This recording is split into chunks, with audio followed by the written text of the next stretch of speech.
Segundo Crônicas, capítulo 28. O reinado de Acais, rei de Judá. Acais tinha 20 anos de idade quando começou a reinar e reinou 16 anos em Jerusalém. Ao contrário de Davi, seu predecessor, não fez o que o Senhor aprova. Ele andou nos caminhos do rei de Israel e fez ídolos de metal a fim de adorar os Baalins.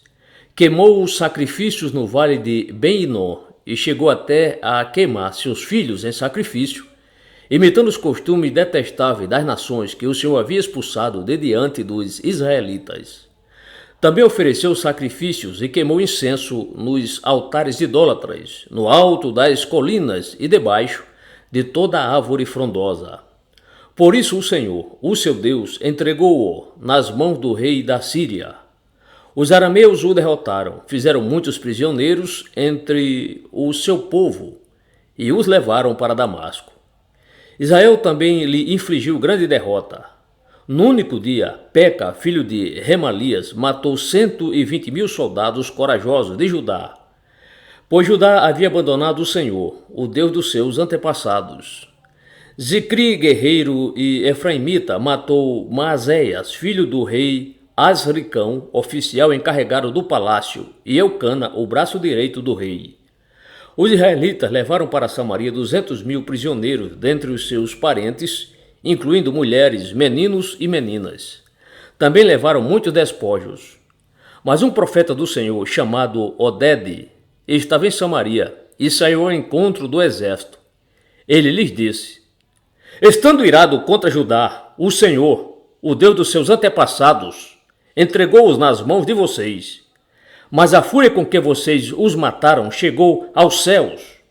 E agora ainda pretende escravizar homens e mulheres de Judá e de Jerusalém. Vocês também não são culpados de pecados contra o Senhor, o seu Deus? Agora ouçam-me. Mande de volta seus irmãos que vocês fizeram prisioneiros, pois o fogo da ira do Senhor está sobre vocês. Então Azarias, filho de Joanã, Berequias, filho de Mesilemote, Zeisquias, filho de Salum, e Amasa, filho de Adlai, que eram alguns dos chefes de Efraim, questionaram os que estavam chegando da guerra, dizendo: não tragam os prisioneiros para cá, caso contrário seremos culpados de diante do Senhor. Vocês querem aumentar ainda mais o nosso pecado e a nossa culpa? A nossa culpa já é grande, e o fogo da sua ira está sobre Israel. Então os soldados libertaram os prisioneiros e colocaram os despojos na presença dos líderes e de toda a assembleia.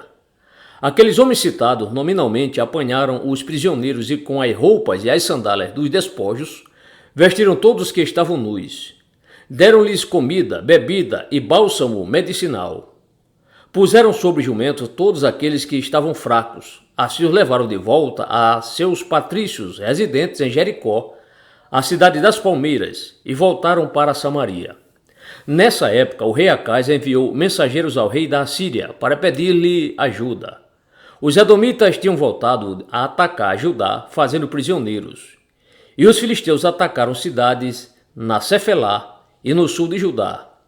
Conquistaram e ocuparam Bet-Semes, Aijalon e Gederote, bem como Socó, Timna e Zinzó, com os seus povoados. O Senhor humilhou Judá por causa de Acais, rei de Israel, por sua conduta desregrada em Judá, muito infiel ao Senhor. Quando chegou Tiglat-Pileser, rei da Síria, causou-lhe problemas em vez de ajudá-lo. Acais apanhou algumas coisas do templo do Senhor, do palácio real e dos líderes, e ofereceu-as ao rei da Síria, mas isso não adiantou. Mesmo nessa época em que passou por tantas dificuldades, o rei Acais tornou-se ainda mais infiel ao Senhor. Ele ofereceu sacrifícios aos deuses de Damasco, que o haviam derrotado, pois pensava: já que os deuses da Síria os têm ajudado, oferecerei sacrifício a eles para que me ajudem também. Mas eles foram a causa da sua ruína e da ruína de todo Israel. Acais juntou os utensílios do templo de Deus e os retirou de lá. Trancou as portas do templo do Senhor e ergueu altares em todas as esquinas de Jerusalém. Em todas as cidades de Judá construiu altares idólatras para queimar sacrifícios a outros deuses e provocou a ira do Senhor, o Deus dos seus antepassados. Os demais acontecimentos de seu reinado e todos os seus atos, do início ao fim, estão escritos no registro histórico dos reis de Judá e de Israel. Acais descansou com seus antepassados e foi sepultado na cidade de Jerusalém, mas não nos túmulos do rei de Israel. Seu filho Ezequias foi o seu sucessor.